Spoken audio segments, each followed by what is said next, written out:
一个手滑，我把手机砸到了脑袋上，就这样莫名其妙的将半个机身都嵌入头骨内。行医30年的大夫也是第一次见到我这种情况，他说我可能需要准备开颅手术了，这也是我来医院的目的。明天就要期末考试了，而考场是不允许带手机的，我需要医生提供一张证明。回到家后的我无心复习，只能向万能的网友提问，可帖子下边的留言却没一个有用的。忽然，我收到了一条私信，一位匿名用户告诉我，如果我的帖子不是在开玩笑，就立马删掉，否则我会有生命危险。他说有人能通过 IP 锁定我的地址，还让我赶紧和他取得联系。我不知道这人什么来头，可明显觉得他有危言耸听的架势。但为了弄明白我的情况，我还是给他发去了消息。他问我知道穿模吗？就像一些游戏中出现的 bug， 2个3D 模型互相穿透。我自然理解他的意思，可这种事只会发生在游戏中吧？可他却突然问我，你怎么能确定这个世界不是游戏？手机都穿到脑子里了，还不能说明问题吗？一时间我愣住了，这人的话让我无法反驳。随后我给他发送了自己的地球号，不一会就有个代购加我，可一上来这人就发了一串代购信息，看来还是我太年轻，对面那人应该就是个乱加好友的微商。我毫不犹豫地删除了好友，白白浪费一晚上却什么也没查出来。第二天我早早赶到考场，同学们已经在自觉排队上交电子产品了。我支支吾吾地给监考老师解释我的情况，并拿出在医院拍的 CT 和诊断证明。监考老师瞥了我一眼问道，手机能开机吗？好家伙，我脑袋都成这样了，他还在关心手机能不能开机。老师你还是亲自检查一下吧，开机键都陷在里边了，应该是不能。我顺利的进入考场，可发现今天的题目自己一点没复习，这些字母单独拎出来我都认识，可组合在一起就如同天书一样。就在这时，手机滋楞一声竟然开机了，脑海中传来一阵特殊的感觉，我似乎能用意念看到手机屏幕，试卷上也出现了手机的操作界面。我试着将题目复制进百度的搜索框中，一瞬间无数页面出现在我的脑海中，我来不及高兴，急忙对着搜索的答案开始填写试卷。可随着我不断操控手机，我感觉自己的脑门越来越热，我瞬间明白过来，这台手机和我的大脑直接接触，里边散发的热量让我痛不欲生，眼下只能放弃满分的打算，我只求手机能坚持到我考个及格就行。好在老天保佑，等我交卷的那一刻脑袋没有爆炸。回到家后我立马打开水龙头给脑袋降温，这玩意儿今天差点要了我的命，只是用了5分钟就烧得不行。这时屋外突然传来了敲门声，一个男人的声音在门外响起，你好，外卖到了，请开下门吧，因为我在洗澡。我只能告诉他先放门口就行了，可这外卖小哥太负责了，说害怕被别人拿走，执意要在门口等我。我也没当回事，告诉他我已经签收，就算丢了也不会让他负责的。我洗完澡后却忘了外卖这茬，抱起电脑就开始搜索相关信息。可怜屋外那个外卖小哥埋伏了1个小时都没等到我出来拿外卖，只见他来到楼梯间，推开窗户就爬了出去，顺着空调外机，他慢慢摸索到我的房间外面。小子，你外卖都不要吗？看到这一幕我愣在原地，现在的外卖小哥都这么敬业吗？不对劲，看到他手里拎着的甩棍，我已经感觉到了他对我充满恶意。我拔腿就往外跑，可大门却怎么也拉不开，身后那个男人的声音越来越近，你个傻，让我差点从4楼摔下去。等我再恢复意识，天已经亮了。我迷茫地打量着四周，这里似乎是一处烂尾楼的楼顶，躺在我身边的是一个胖子，还有角落里一个戴着玩偶头套的妹子。我们简单交流了一下，发现都是被一个外卖员抓来的。我有些好奇地开口，我们3个都不是大老板，绑架我们有什么用呢？一阵沉默过后，那个戴着头套的妹子开口了，我觉得可能是因为我们都不太正常，你头上插了个手机，我的头套取不下来，饭都不能吃，只能靠打点滴续命。这么一说还真是这样。我扭头看向身旁的胖子，你呢？我怎么没看出来有啥不一样的？胖子缓缓说道，我没有影子。随后他长叹一声，要是我听那个人的话就好了。网上有个妹子说有人会来抓我，我一看是个代购就没理他，瞬间我感觉毛骨悚然。我们几个的遭遇非常相似。还没等我说话，一旁的妹子弱弱地问道，你头上的手机能报警吗？我去，因为一时慌了神，我竟然忘记这一茬。我急忙操控手机拨打了报警电话。就在我还支支吾吾不知道怎么介绍自己的情况时，对面那个戴头套的妹子大声喊道，我们被绑架了。我们3个在一栋废弃的大楼里，外边的景色有点像郊区。受妹子的影响我也冷静下来，对了，我可以用手机定位。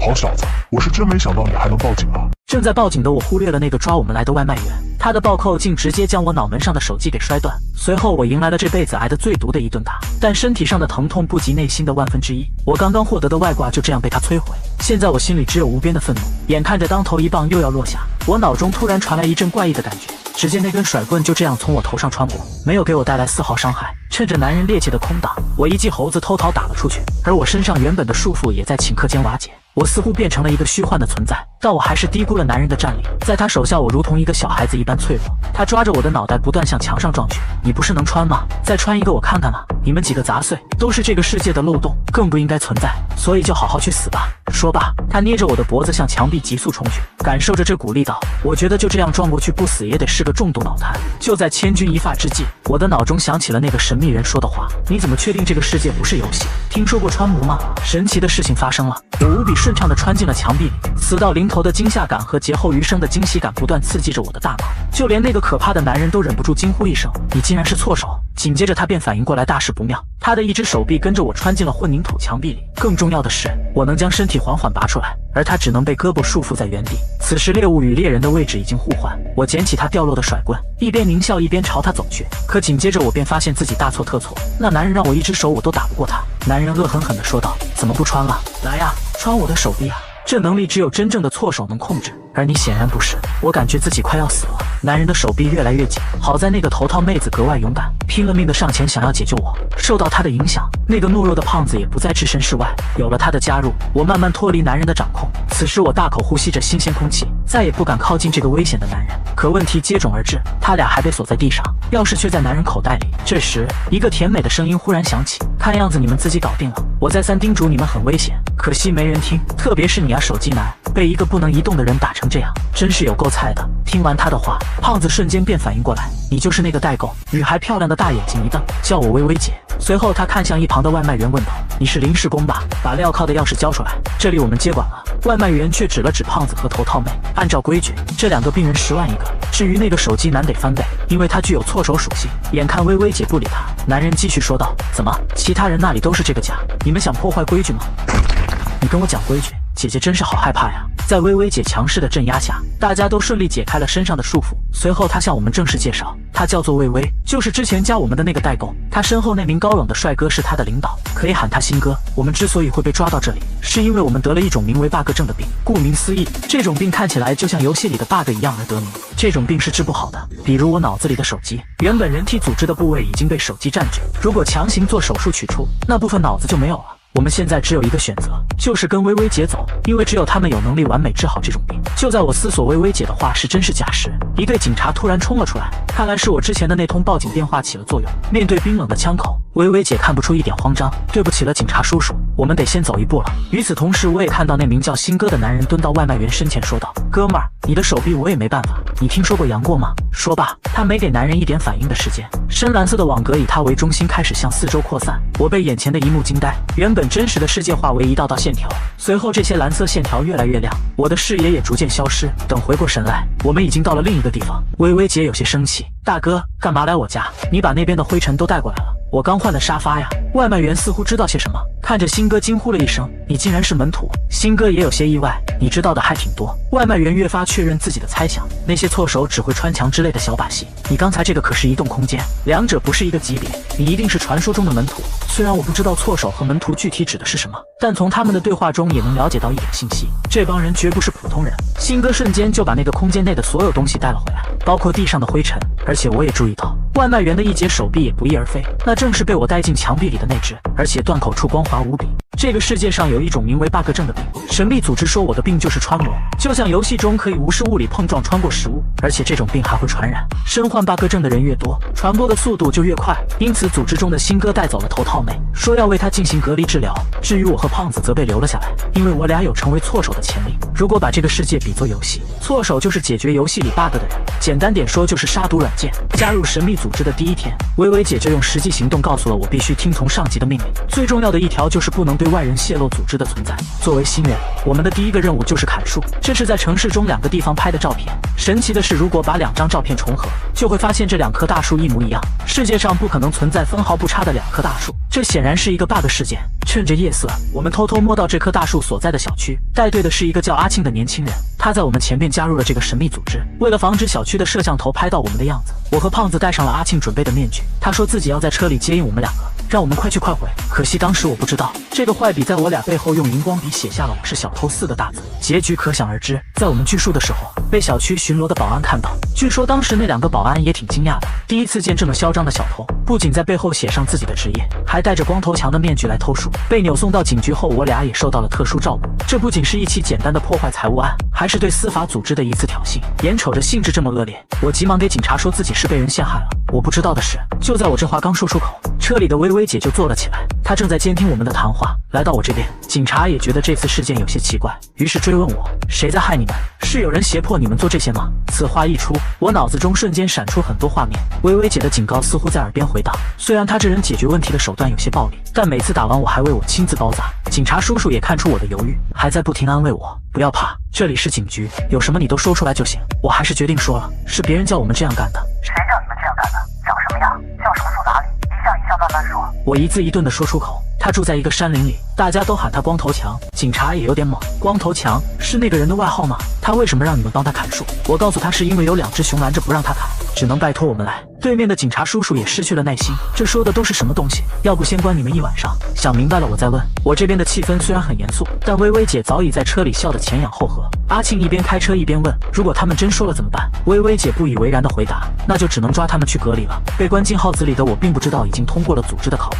此时我俩是又饿又困。过了一会，有个警察来到我俩面前：你姐姐来接你们了。他连夜找到小区物业进行了赔偿，双方已经和解，下次别干这种傻事了。折腾一夜，此时天都亮了。微微姐已经在警局门口等我们了。回去的路上，胖子率先开口：对不起，微微姐，事情搞砸了。女孩转头一笑：没事，已经锯了一半，物业害怕砸到业主，已经决定把它砍断。咱们先去吃早餐，你们想吃啥？这些话我是没机会听到了，一晚上没合眼。我刚坐上车就睡着了，梦里我似乎回到了8岁那年。那天妈妈带我去吃快餐，她让我在位置上等她，自己去吧台点餐。这时我注意到邻桌一个神秘男人正在把玩手中的硬币，他的技术非常厉害，硬币如同穿花蝴蝶一般在他手中飞舞。他也注意到我在看他，想看魔法吗，小朋友？在成功吸引到我的注意力后，他让我盯着这枚硬币不要眨眼。只见他双手握拳，嘴里喊出一段滑稽的咒语，在张开手掌后，那枚硬币已经被转移到另一个手中。真的是魔法！我惊呼一声，凑上前去，可他却告诉我这只是一个小魔术。记得当时我还很生气地反驳他：这就是魔法，你的手都没有动，那些变魔术的手会晃来晃去，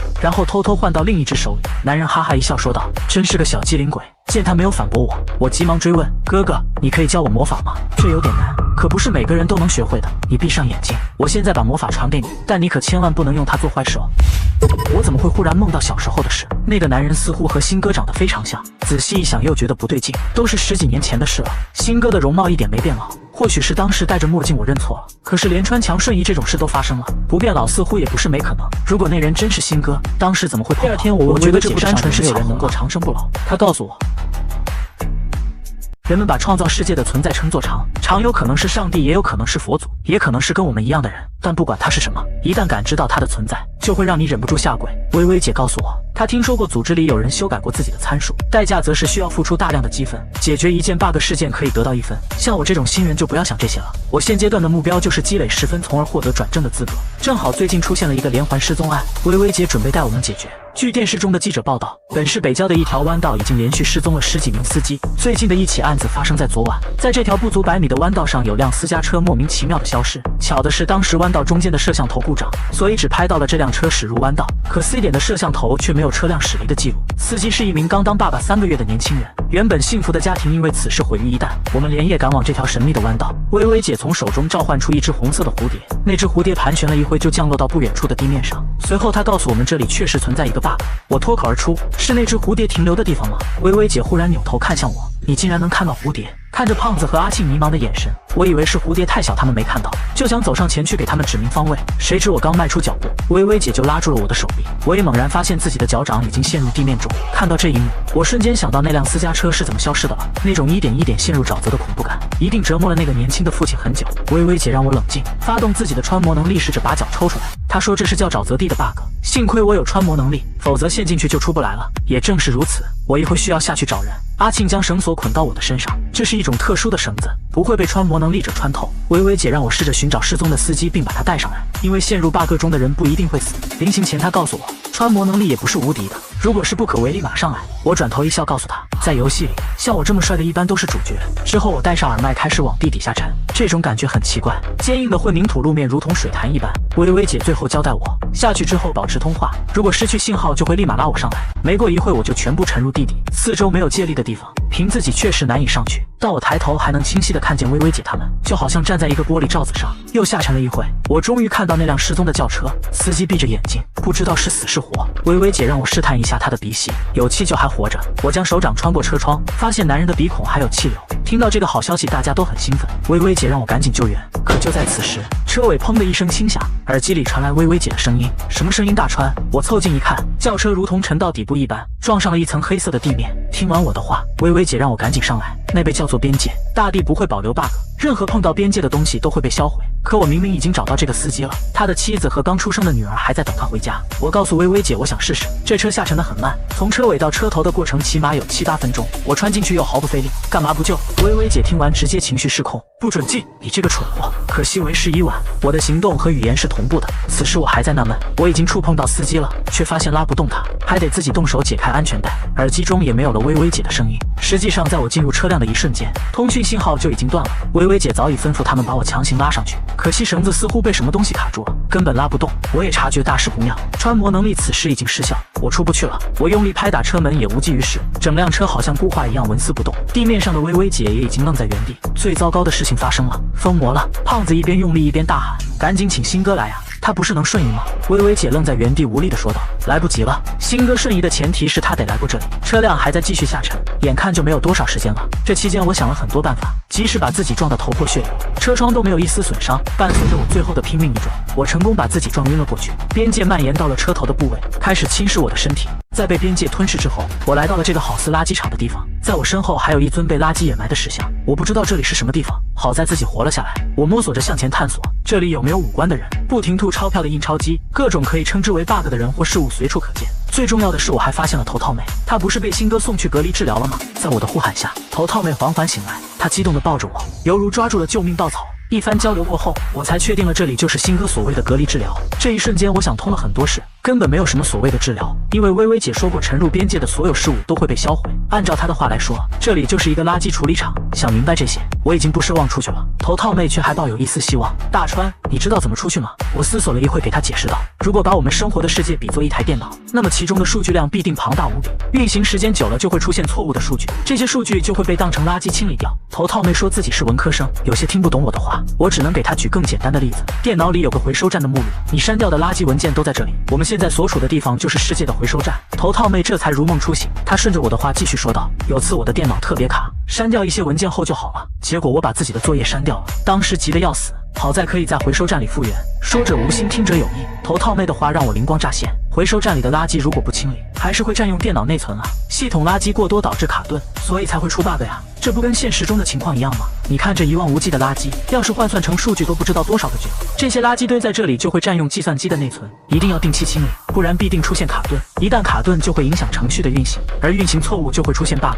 也就是说，如果把这里的垃圾清理干净，那我们身上的 bug 就会好了。可这些垃圾又该如何清理？我们起身来到那尊石像前，因为这里唯有这个东西看起来格格不入。果不其然，在我将手掌放上去的一瞬间，石像竟然开始发光，紧接着一道红色的箭头出现在我们面前，那箭头向远处蔓延。我惊喜地说道：这说不定就是出去的路。看到有出去的希望，头套妹一把扑了上来，胸前那柔软的触感不禁让我老脸一红。我也没有忘记那个司机，虽然他此时处在昏迷状态，但总归人没死。路上我给头套妹讲述了我为什么会掉下来，她听完之后夸我是个好人，对外人都这样，想必做我的朋友一定也没得说。死亡的压迫感消失，一路上我们欢声笑语。他还问我缺不缺女朋友，我说缺是缺，但我不跟熊猫谈恋爱。一阵嬉笑打闹过后，我们来到了终点，可出口已经被垃圾堆堵住。我俩费了好大力，终于发现了一个通道，这里边空荡荡的，只有一台机器和一个死去的人。我问头套妹，你说如果把拉杆拉下来会发生什么？意料之外的事出现了，我竟然无法触碰到那个开关，我以为是自己的穿模 bug， 于是让头套妹试一下，可即便是她也触碰不到这个开关。我知道这个狗头兄为何走到这里还是死了，就算这里是出去的机关，他却没办法打开。就在这时，头套妹忽然虚弱地说道：大川，我好冷，我最害怕的事情发生了，这个空间里无法长时间生存。其实自从一路上看到的都是尸体时，我就想到了这点。头套妹此时的身体在不停地发抖。大川，你身上好暖和，记得小时候我们的房子被银行收走，那一晚爸爸带我睡在桥洞里，他真不会选地方，那里的风很大。大川的怀抱和爸爸一样温暖呢。他说最后一句话时已经虚弱到有气无力，此时我害怕的只想大哭。头套妹，你是我见过最坚强的女孩，千万不要睡着啊，我一定能想到办法出去的。你不要睡，我快想到了，如果真有神仙，那他在这一刻肯定显灵了。我突然想起阿庆在给我绑绳子的时候特意交代过，这是防穿魔的绳子。我赶紧解下身上残留的绳索，在心中不停祈祷，一定要有用啊！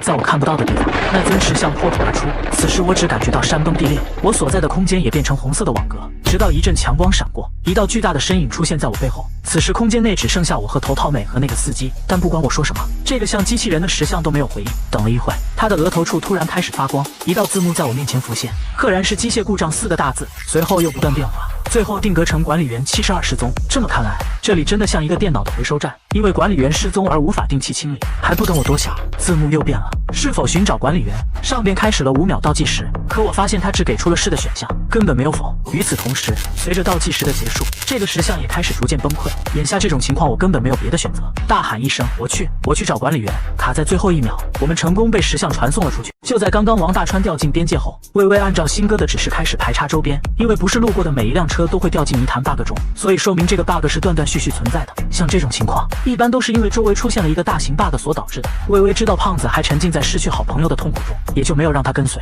两人跟着蝴蝶的指示来到一个仓库门外，简单寻找了一下，就发现仓库中有一个地下室，里边被囚禁了许多人类，但看起来都很不正常，他们的某些身体部位都融合在一起，即便魏巍见多识广，看着都有些头皮发麻。阿庆告诉他，这叫熔膜，穿模一般是平行相交，只有熔炉才是这样的不规则相连。此地聚集了如此多的熔膜患者，难怪会影响周边。要知道 bug 正是会不断传染和扩散的，这么多的 bug 聚集在一起，如果不及时处理，会让这片地区都逐渐崩溃。经过询问，魏巍发现这里的人都是被一个独臂长发男抓来的，他瞬间就联想到那个抓王大川的外卖员，那是组织雇佣的临时工，专门抓捕 bug 症患者。可令他意外的是，这里的人都说自己被抓来前身体没有任何异常，都是那个外卖员把他们锁在这里后，身体才逐渐产生变异的。这么说来，是有人在故意制造 bug， 把一堆正常人锁在一起，然后往里边丢一个 bug， 不出3天就会发生巨变。阿庆有些疑惑，如果真是那个外卖员，他为什么要这么做？是为了钱？一个普通 bug 10万块，像这种还能翻倍？阿庆若有所思，确实，按这么来算，光是这屋里的就能卖到上千万了。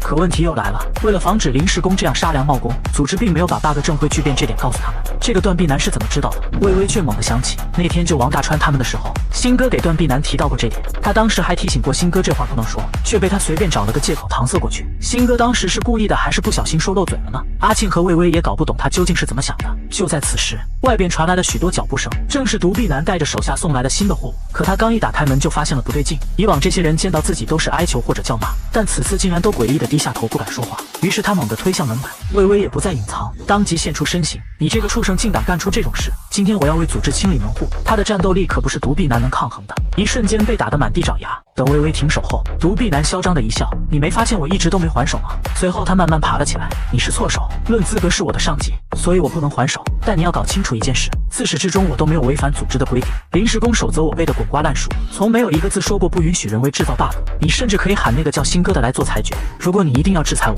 那也请你先修改规则。听着男子嚣张的话语，魏巍无力反驳。他清楚地记得当时问过新哥，临时工守则里为何没有禁止临时工人为制造 bug？ 当时的解释是，错手是不允许告诉临时工 bug 症有传染和巨变的机制，如果不写，他们不会知道可以利用这个来制造 bug， 但如果写了，难免会有利益熏心之人铤而走险。魏巍记得新哥说的最后一句话是，如果真有这样的情况出现，他会向门主会申请取消临时工政策。一念至此，他没有再殴打断臂男，而是说自己要打个电话向上级反映一下这里的情况。谁知异变突生，断臂男竟拿出甩棍偷袭，可是魏巍早有防备，他一直在等断臂男反击，出手袭击上级在组织里可是不被允许的。他蓄力一拳朝男人轰去，谁知整个手掌竟然融进了他的身体里。魏巍顿感大事不妙，这人不知何时竟变成了熔炉 bug 的携带者。此时他无法抽身闪避，只能眼睁睁地看着男人的反击落下。好在阿庆已经解决了屋外男人的小弟，正好开门走了进来，只是扫了一眼就知道发生了什么。他立马拿出腰间的手枪，对付熔炉的最好办法就是不和他接触。他瞄准男人的脑门大喊一声，放开那个女魔头。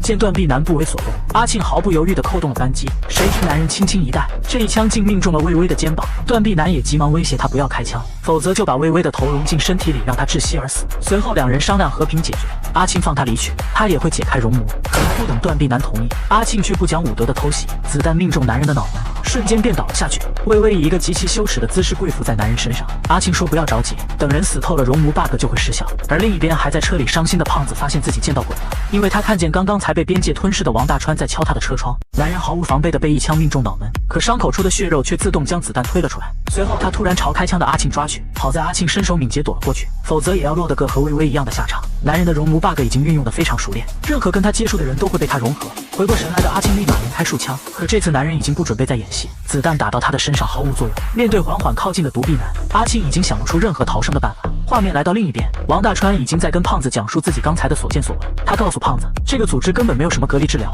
只会将无辜的 bug 症患者彻底杀死。即便胖子有些难以接受，可眼前的头套妹就是最好的证据。大川带着胖子和头套妹准备逃离这个组织，可胖子却想起微微姐那面冷心热的性格，开口说道：“这会不会是新哥的阴谋？我觉得微微姐并不知情，因为从一开始我就感觉她是真的觉得我们在救人。”大川却转头朝他怒骂：“别傻了，他们是一伙的，我们一开始就被骗了。”就在这时，一声清晰的枪声在耳边回荡。此时独臂男已经制服了阿庆和微微姐，唯一的小弟也被他灭口。今晚的事情不会有任何人知道。胖子也反应过来不对劲，刚才微微姐去的就是枪声的方向，而且刚刚在车里等人的时候还看到独臂男也朝那里赶过去。几串信息一关联，就不由得人多想。胖子害怕微微姐他们出事想去帮忙，大川却让他不要多管闲事。三人就这样默默地朝山下走去。可刚走2步，大川就停下了，他有些犹豫地开口：“要不你先带头套妹走吧，我去看看是怎么回事。”胖子急忙开口：“我和你一起去帮忙。”大川一脸傲娇地说：“我怎么可能帮他？我是去看看他死没有，没死我再补个刀。听我的，你背着头套妹去警局，然后把所有的事情都说出来。”说罢，王大川火急火燎地朝山上跑去。本来他想的是以微微姐的战力，估计断臂男都被制服了，他其实是想找微微把事情弄个明白，但他看到的场景却令自己大吃一惊，没想到微微姐竟然输了，此时正在被断臂男活埋。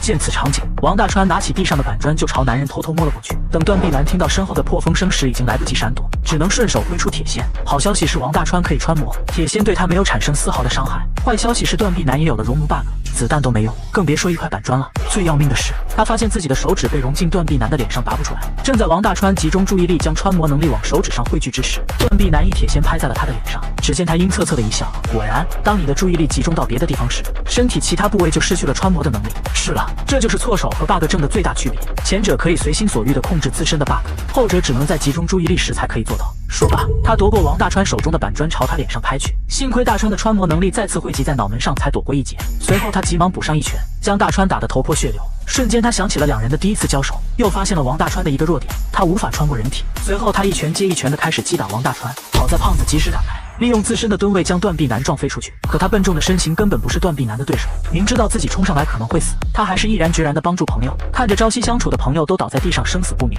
胖子用尽全身的力气和独臂男缠斗在一起。可惜没有小宇宙爆发的情节，眼瞅着断臂男就要给他最后一击，王大川知道胖子绝对抗不过这一下，再次扑了上来。可断臂男的余光已经注意到这点，顺手将石头砸向大川。承受了一记重击的王大川没有倒下，他的双眼开始冒出红光。没人知道他体内有一个恐怖的存在正在被激活。当他体内那尊石像眼部冒出红光之时，断臂男也感知到一股来自灵魂深处的压迫感。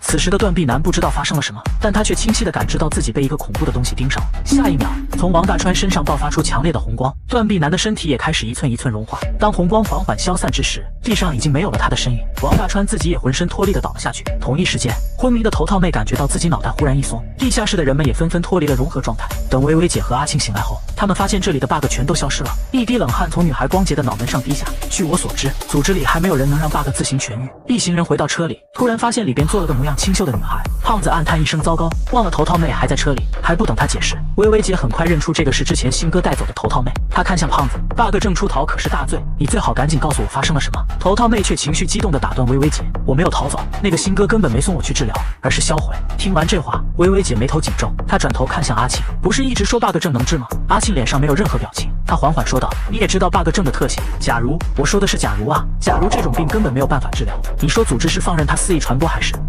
当流水线上端坐的不再是人类，当智能生命可以取代各种行业之时，这个世界会变得更好还是更差？忙碌了一天的机器人4号忽然从自己的工位上站了起来，随后他发动自身最大马力，朝着一旁的墙壁撞了过去。旁边的机器人3号目睹了他自杀的全过程，不知为何，他有种想哭的冲动，但他知道这是不可能的。机器人不该存在感情，他只能眼睁睁地看着2个保洁机器人过来清理同伴的尸骸。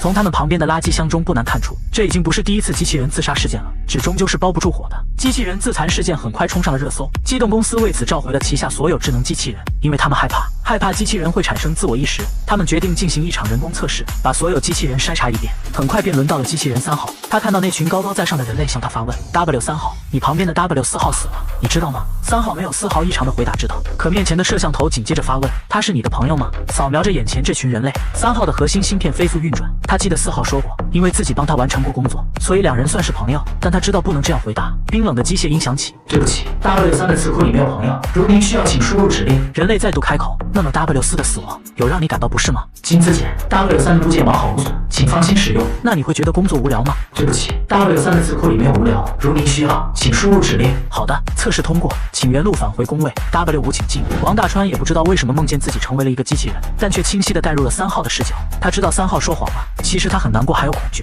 想想也是，如果机器人有了感情，他们也会开始厌倦工作，而他们那高于人类大脑的计算能力会使他们变得比人类强大。一场不可避免的机器人革命肯定会爆发，但这毕竟只是一场梦。王大川很快就没有多想，只是荣木事件结束后，他就对新哥产生了戒备。这天新哥找到他，告诉他那片地区的 bug 症都自愈了，还旁敲侧击地打听他在地下发生的事。王大川也是第一次知道了那尊石像的名字，组织里称他为蒂姆，因为对新哥的戒备心很重。王大川只是简单讲述了自己拉下了开关，然后蒂姆产生异动的事，他隐藏了自己接到的寻找管理员的任务。新哥很聪明，他感觉王大川肯定有所保留，但也没有多说，只是恭喜他转正成为了一名真正的错手，成为了组织的正式成员。微微姐也给他带来了黑科技，他先是把王大川脑中的手机残片清理出来。这个暴力女就是这样的性格，有时候很狂暴，但温柔的时候不禁让人怦然心动。当他看到某些不该看的东西时，王大川也羞红了脸。微微姐一边处理零件一边淡定的开口：“再看我挖掉你的狗眼。”等全新的芯片被装进脑机中时，王大川惊喜地发现自己又能操控这部手机了。这新手机的配置不仅速度超快，还没有发热的情况出现。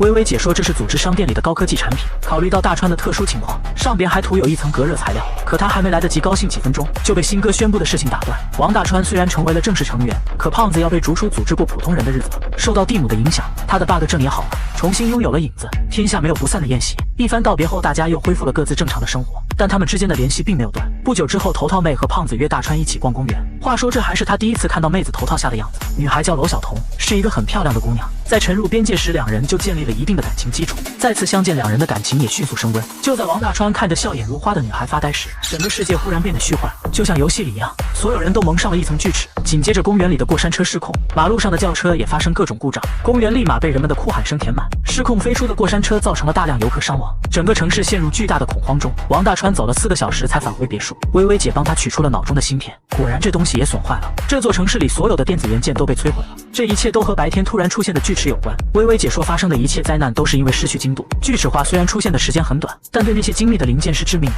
这次可能又是一场大型的 bug 事件。我瞬间联想到蒂姆让我寻找管理员的事情，看来上次他也只是简单清理了一下垃圾，时间久了还是会出问题。犹豫许久，我给微微姐说了蒂姆让我寻找管理员72的事。就在我俩还想继续深聊时，新哥回来了。微微姐欲言又止，没有给新哥说这件事。随后他带我们开始向市里赶去。这次的麻烦大了，组织将这次 bug 评为甲级，1000万级人口的城市报废，数十万人伤亡，而且这个 bug 还有再次爆发的可能。若不能迅速解决，后果不堪设想。通过微微的蝴蝶，我们很快便找到了 bug 的源头。之所以这么确定，是因为整栋大楼从外边看都已经化为了锯齿。经过调查，这起大型 bug 的起源是这座名为神创大楼的游戏公司，创始人是东盛财团的独子李思成。根据组织内的资料记载，这个游戏公司3年来亏损1000亿，但背后的东盛财团仍在往里边注资。了解完背景后，新哥便准备带众人进去调查。可这栋大楼附近似乎有某种看不见的磁场，一旦进入就会出现锯齿，这下可把众人难住了。这种 bug 还是第一次出现，胡乱进入谁也不知道有什么后果。这时阿庆开口了，不如调用飞狐导弹吧，自家军火，全球制导，定点爆破，直接把这栋有问题的大楼给炸掉就好了。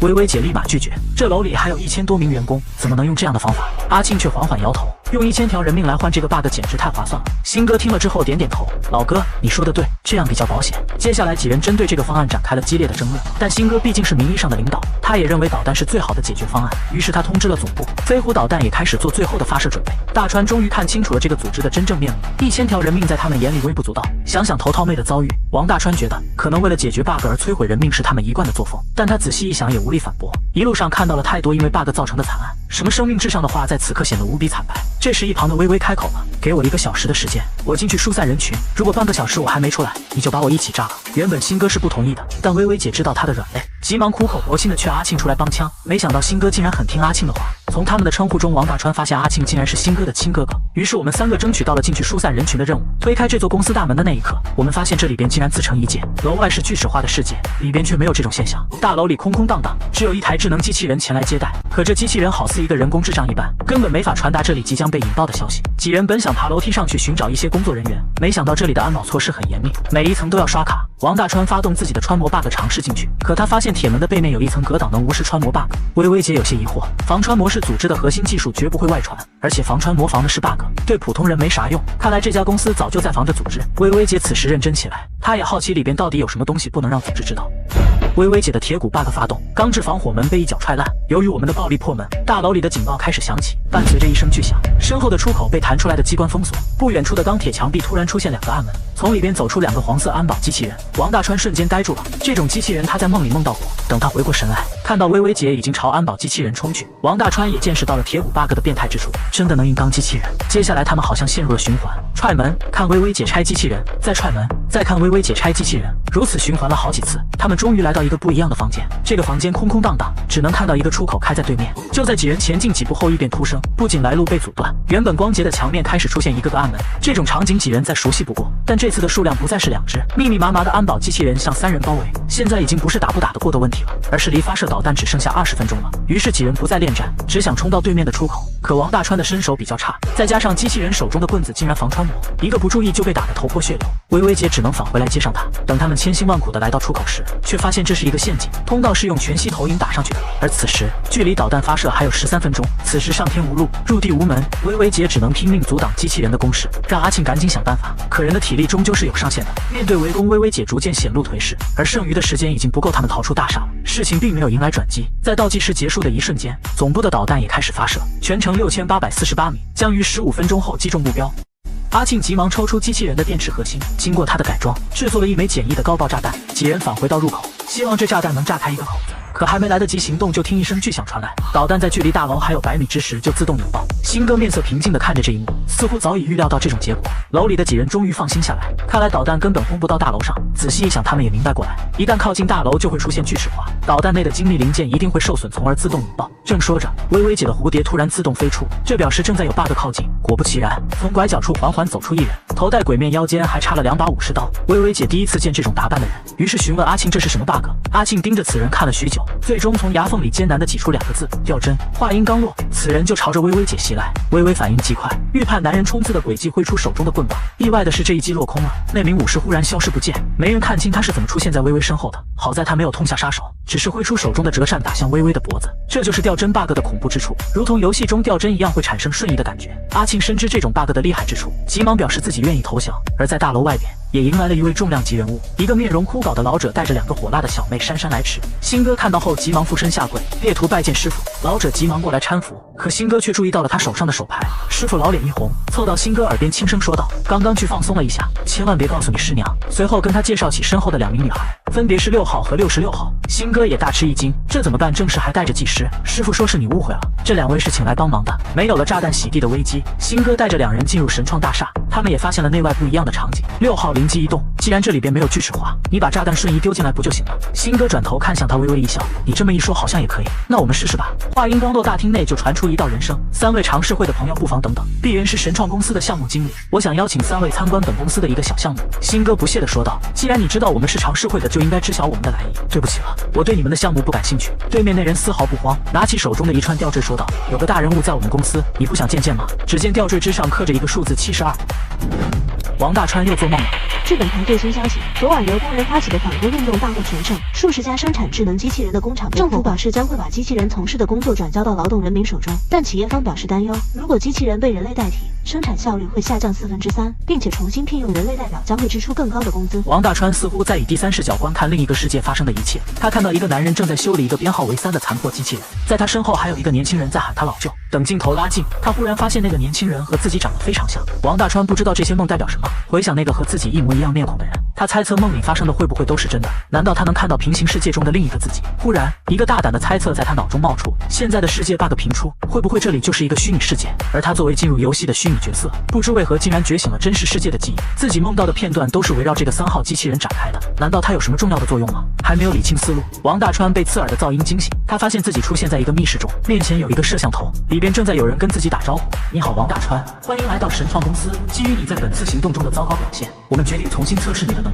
作为拥有穿模 bug 的错手，必须经过严格考验才能上岗。可是你身上看不到任何一个错手应有的素质，你的脖子和四肢已经被防穿模的绷带锁住，每条绷带上都带着一颗微型炸弹，一共有5颗。绿灯表示安全，红灯表示爆炸，爆炸的威力刚好能炸断所在的肢体。这5颗炸弹将会随机引爆，每次1颗。不过你放心，炸弹的材质不能防穿模，你只需要在爆炸前开启穿模能力，就可以避免受到伤害。王大川此时满头大汗，因为他看不到脚上和脖子处的提示灯，因此他只能将穿模能力覆盖全身。但长时间处于这种状态非常消耗体力，他咬牙坚持，终于看到右手上的红色指示灯亮起。